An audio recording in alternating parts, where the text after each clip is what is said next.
Guys, gue pengen sharing 3 alasan terbesar gue ninggalin Instagram dan beralih ke TikTok.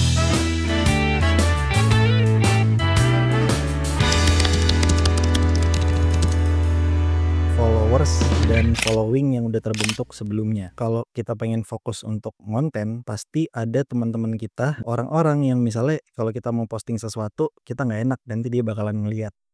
Atau following dan followers kita adalah teman-teman lama kita. Pokoknya orang-orang yang ketika kita bikin konten, itu kita nggak mau dia ngeliat. Tapi kan kalau di Instagram yang following dan followersnya udah terbentuk seperti itu kan udah pasti bakalan ngeliat mereka kan. Nah, itu alasan yang pertama. Alasan yang kedua, orang-orang gitu ya, malah nge-DM, terus nge-DM-nya juga ya DM-DM kayak gitu, DM minjem duit, males ya. Dan kita balik lagi ke alasan yang pertama nih. Di alasan yang pertama itu, kalau following dan followers yang udah lama, itu tuh banyak mulut-mulutnya yang sampah gitu, yang julid. Ngeliat temennya bikin postingan dikit terus langsung diomongin, tuh banyak orang yang ngerasa terganggu, kayak nggak kuat aja dengan hal itu. Sebenarnya kalau gue pribadi selain terganggu dan nggak kuat ya, gue juga bakal mikir untuk ke depannya, dan ini masuk ke alasan yang ketiga.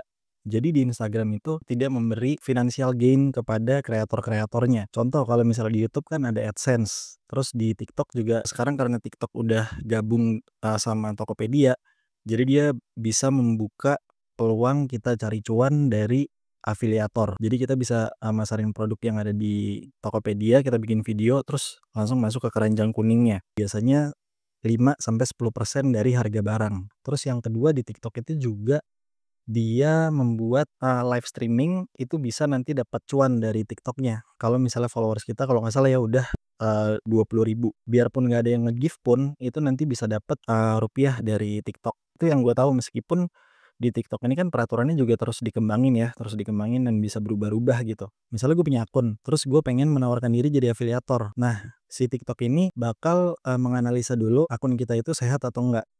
Kalau misalnya kita suka komen-komen yang sampah ke orang-orang lain, itu ada kemungkinan untuk akun kita nggak bisa dimonetize. Karena akunnya dinilai tidak sehat. Jadi yang bisa dimonetize adalah hanya akun-akun yang sehat. Beda sama kalau di Instagram yang nggak peduli. Apalagi di Instagram tuh untuk dapat verifikasi aja bisa dibeli gitu. Mungkin 10-1% yang akun-akun yang emang resmi dan akun-akun yang jujur dan akun-akun yang kalau misalnya mereka bikin konten itu ya murni untuk edukasi, murni untuk entertainment. Budayanya tuh kalau di Instagram itu budaya seperti ini. Jadi mayoritas akun itu dia ketika udah besar, cara dia memonetisasi adalah salah satunya dengan jualan kursus, terus jualan jasanya dia atau jualan produknya dia. Dan postingan-postingannya adalah terkait dari nanti ujung-ujungnya adalah untuk beli jasanya dia, entah beli kelasnya. Sebenarnya sih nggak apa-apa ya, maksudnya kan itu juga nuansa dari entrepreneurship kan. Jadi dia menawarkan produk tapi bisa juga dengan edukasi dan ada sedikit manipulasinya sih sebenarnya gitu kan. Di Instagram itu kalau misalnya sebagai user, peluang ruginya sebenarnya lebih banyak. Kalau user aja nih itu ibarat jadi dia tuh ibarat ikan di kolam-kolamnya pengusaha-pengusaha yang besar gitu, atau profesional-profesional yang besar yang dia menjual jasa dan servisnya. Jadi user itu dilihat sebagai ya udah sebagai ikan-ikan aja gitu. Ya tahu sendirilah kalau misalnya di Instagram kan iklan-iklannya seperti apa.